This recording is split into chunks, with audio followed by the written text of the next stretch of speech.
Urinary bladder, anatomy, innervation, physiology, and neural control. The urinary bladder is a hollow muscular organ that stores urine at low pressure and empties it voluntarily through a highly coordinated interaction between the autonomic nervous system, somatic nervous system, spinal cord, brainstem, and cerebral cortex. So it is a hollow muscular organ. It has a coordinated interaction between autonomic nervous system, somatic nervous system, spinal cord, brainstem, and cerebral cortex. Anatomy. The bladder receives urine from the right and left ureters. So these right and left ureters enter obliquely through the posterolateral wall. So this arrangement forms a physiological wall. This prevents vesico-ureteral reflex during micturition. Bladder from right and left receives urine from right and left ureters. So they enter obliquely through posterolateral wall.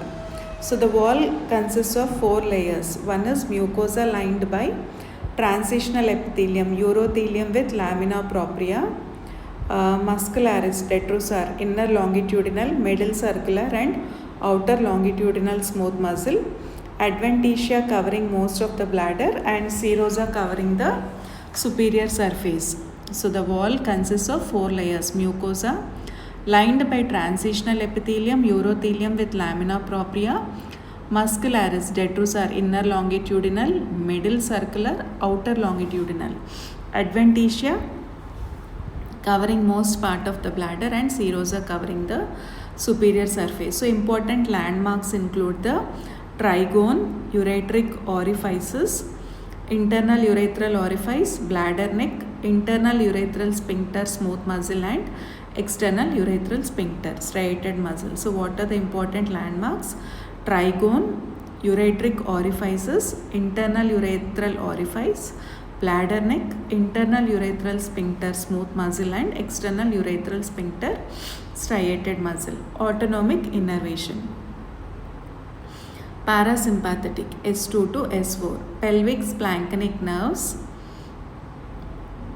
is from S2 to S3, S4. So we have the pelvic splanchnic nerves, then pelvic plexus, intramural ganglia. So the neurotransmitter is acetylcholine, acting mainly on M3 receptors. Functions is it causes detrusor contraction, internal sphincter relaxation, and bladder emptying. Parasympathetic S2 to S4.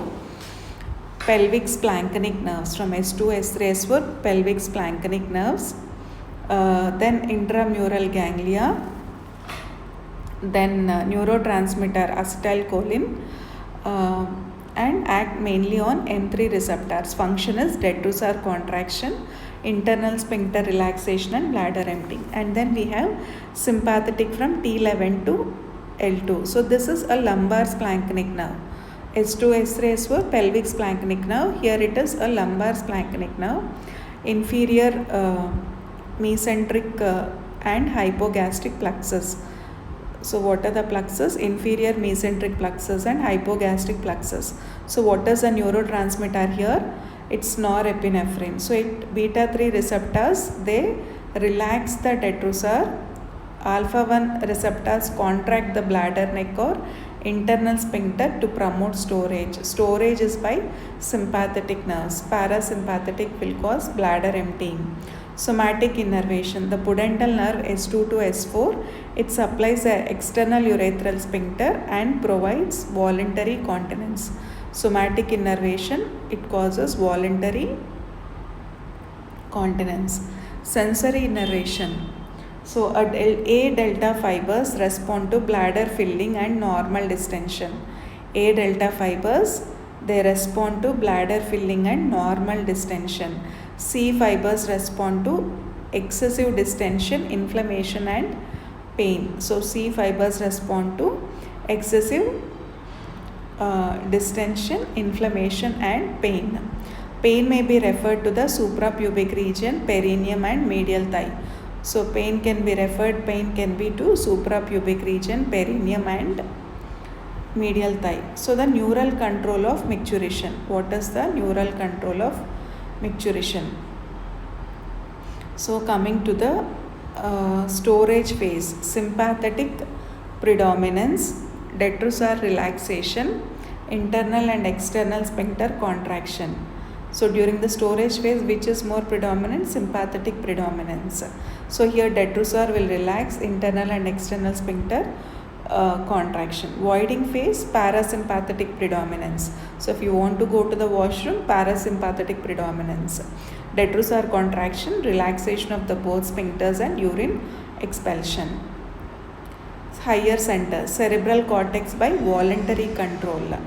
Voluntary control. Periaqueductal gray integrates bladder afferent signals.